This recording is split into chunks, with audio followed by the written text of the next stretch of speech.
Ngiyalibingelela nonke ababukeli beBlack Life TV kuhlelo esilibiza ngokuthi Enough is Enough. Igama lami ngibusitufuza dlanga manje Zulu. Umngwe yankomo savukazi Mvuleni. Intokazi zela mamkhize. So ke sibizwe emndenini waka sibizwe umama kwaMashu eSiyanda mekukuthi ngisho kahle. Angazi but yeah ikhona lapho kwaMashu eSiyanda. So sizomvakashela namhlanje kumanje siyakhona siyocheck ukuthi kahle yini le asibizele yona. So ke asimbone sizwe ikhalo zakhe and mekukuthi ikhona indlela ongamsiza ngayo uma ekhaya ngoba isimo sakhe sibucayi ngalendlela eyisimanga kodwa ke uzokayichazele kabanzi. Siyalicela futhi usizo lweni mekuthi likhona samsimbone.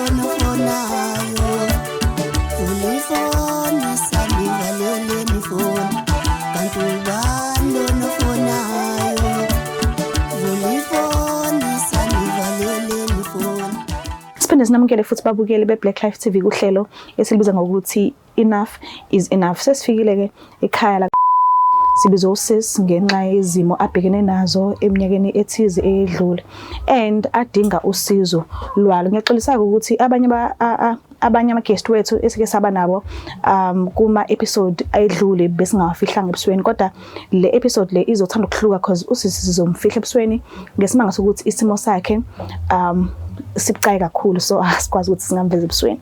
So ke uzosilandisa kabanzi asitshele ukuthi yini la sibizele yona asike sizwe nje ukuthi kuzohamba kanjani. Sabona kanjani?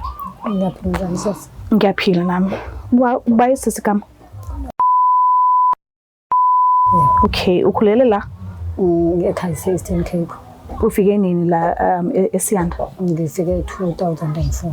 Oh okay. Mhlambe ufika nje kwelinye ikhaya lakho noma uziqalele wena nje ikhaya lakho? Cha, umuzi kama. Okay. Ubaba ukuphi Eastern Cape? Ubaba Eastern Cape. All right. So ke mhlambe ngabe yini osibizele yona? Ngicela ungiqala nje iqaleni la isimo siqala khona kuze kube manje. Kwenzakalani and mocabanga ngabe yini yadala ukuthi uzufike lesi simo sona njengamanje? Ngifuna uqamamanga lento engiqala iminyaka angeke ngichaze kahle ukuthi uphunyaka kodwa yona sengineminyaka uphila nayo lento. Uqala kwayo lento ingiqale ngaba neqhubu la private party.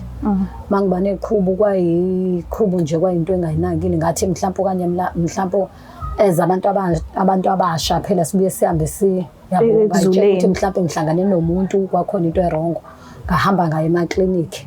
Ngafika e-clinic banginika amaphilisi bangijova nokujova. Yaloko iqhubeka lento yaloko iqhubeka ngaloko ngiya njalo e-clinic wazi wabuza omnye nesi namanje ayikapheli lento ngathi cha ayipheli. Mhlambe ngabe iqhubu limile mamaphi nje ku private party? La ku private party angithi private party kubezoba khona lolu debe la eceleni la edebini.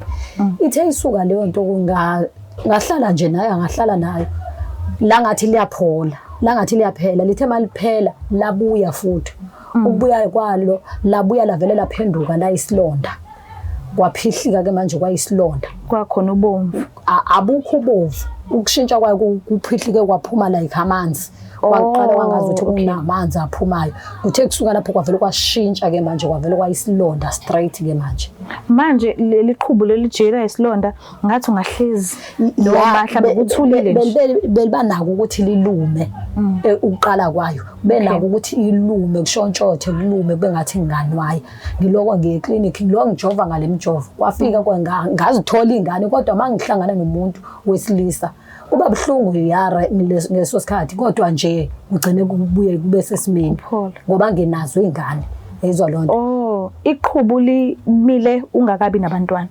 Ukhona oqala bese nginaye. Okay. Nomunye wesibili. Laba abanye lo omunye khona omunye washona kuzoba khona lo omncane.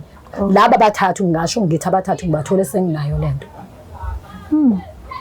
Manje e-clinic mofika maybe check bathi yini uzothi kulo munye oqala kulabo abawu3 ngihambe ngifike eklinikhi ingani mawuxukuza uqale mawunesaqala ngiqale nigumuliswe nicheckwe azobuza unesi ukuthi yini ngimchazela ukuthi isimo esikanjani azothi kena ke hayi kusamele uhambe emveni kokuthi ubelethile ngoba manje ibucayi lento ngeke sikwazi ukuthi sikwenze ngesikhathi usakhulelwe kumele ukuthi mase uqeda kubeletha uhambe ubuyele mhlawumbe ekhengedwathi uhambe uyocheck ukuthi inkinga ikephi bahamba ukuthi mangiqeda ukubeletha ngahamba bangenza iPap smear mase ubuya ama results kwabuya ukuthi akutholakali lutho ngoba ngize ngahamba manje sengize ngihamba ngaye eFree State kumamncane wami ngivakashela umamncane umamncane ke unesi angithatha umamncane ngifike ngimchazela isimo sami ukuthi nginenkinga mamncane sengizamile ngizama emakliniki ngithi ngizama nemithi yesiZulu ngithi mhlawumbe ngoba bengithi mangitshena abangani bami bathi mhlawumbe kanye imihlume yabo izinto lezi bezichaza izinto zesiZulu ngizame leyo mithi kodwa angisizakalanga ngitshena umamncane abese isithi ngizokusa ekliniki mina straight angithatha ngixhumane nonesi onesi bazamile ngendlela yabo nabo bathatha banginikeza imijovo kwazothi unesi ukugcina engengamthola sengizobuya ke manje wangichecka mayingichecka laba abanye bebengangichecka kumchamo ekugcine nazothi kena ke mhlawumbe kanye ungaba ushukela bakhona abanye ababe nalonda mhlawumbe uthola ukuthi ushukela asike sikuchecka ushukela mangichecka ushukela anginawo ushukela abese izothi asike sichecka umchamo mangichecka umchamo abese izothola athi infection abese izothi kena ke seyihambile umamncane akezwani ke nento zesiZulu esephumile umamncane abese yasho lento athi lona sisi lento yakho akuyona into yokuthi ngasizwa odokotela ngokubuka kwami into yokuthi ifuna isiZulu bese ngiyamchazela ke mina ngoba bese kade ngihamba ngisho ke mina ngithi khona omnye ubaba engake ngaya kuyena wathi lo baba yinto yesiZulu vele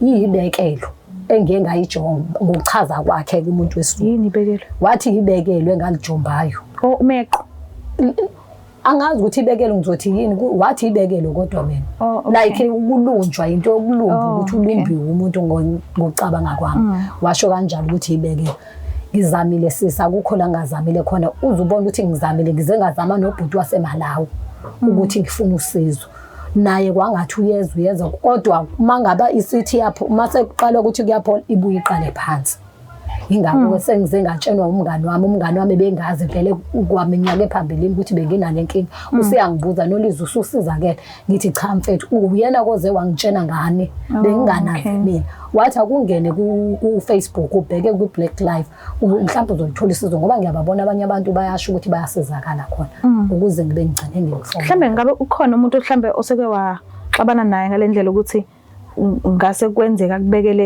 ibekelo hayi angikhumbuli akekho umuntu engathi ngaxabana naye serious ukuthi ngaze kube into ukuthi angaze acabanga into ekanje yokuthi angenza into ebhlungu kanje angikhumbuli mhlambe the time kade ivela lento ungabe wayeqa eEastern Cape noma uyeqela usuhlala nje khona la ekhaya lo ukhona umnyu sisi futhi ngise Free State engengaya kuye lo sisi yena ngokungichazela kwakhe uthe into engengayithola ngisemncane ekukhuleni ilento ibisahleli ngaphakathi ingekasebenzi iya kuba sengimdala ke manje isizovela ihamba kanjani menstruation cycle yakho ngiyenza njengenjwayelo kokunye ke ukuthola ukuthi kokunye mhlambi enyangeni ngiyiphinde kawu2 kodwa akuyonto ejwayelekile kangako futhi la kuyona lento enye into engiyinothisa la phakathi intombazane mase isukile kuvele kube ngazi ukuthi kunento ehambayo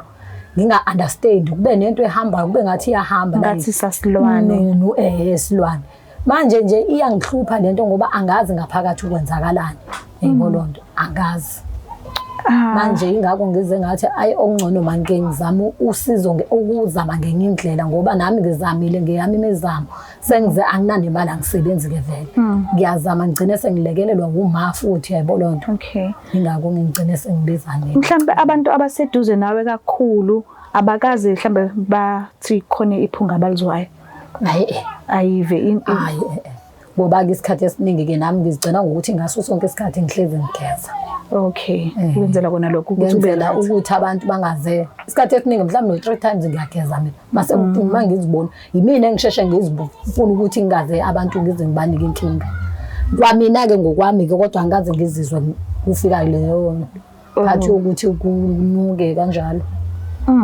So mangase unikezwe mhlambe yamakhambu esiZulu ungasebenzisa noma kuthiwa kunjani? Ngawasebenzisa. Because baningi abantu ngabe lapha bendabuke esebenzisana nabo and bazoluzwa lolu daba and angazi mhlambe ikhona indlela bangase bakusize ngayo.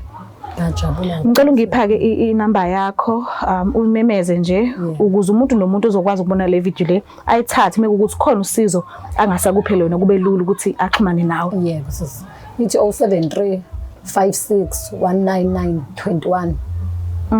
Sabonga kakhulu I hope ikhona indlela ongasosizakala ngayo. iBlack Life TV akusiyi channel encane kakhulu kangako inkudlwana yona and I hope ukuthi uzothola usizo. Mbukeli lapha ekhaya ngiyacela Nkosi yami ngiyacela njengamanje sesiuhlabile umkhosi sidinga usizo olukanje and niyazi nani ukuthi mase sisho kunina sicela kunina usizo na kanjani soke sinithembele ukuthi nizosinikeza usizo noma ngithiwa umuphi umunye umuntu oseke weza ukuthi useke waba nenkinga ebhekene nalo sesinkinga abhekene nayo mekuthi useke wezwa nanokuthi wasizakala kuphi wasiza ubani kanjani ngiyacela ukuthi uxhumane naye kule number le ayibizile ke umuphi indlela angasizakala ngayo amakhambi esiZulu noma kuthiwa yini usiza nawe la ukhona ngiyacela ungakhohlwa usubscribe ulike ushare mina ngiyithanda kakhulu mekuthi usethola usizo sobuya futhi size kunina sinitshele ukuthi uselitholile and ulithole kanjani. Thank you. It's the Black Life TV.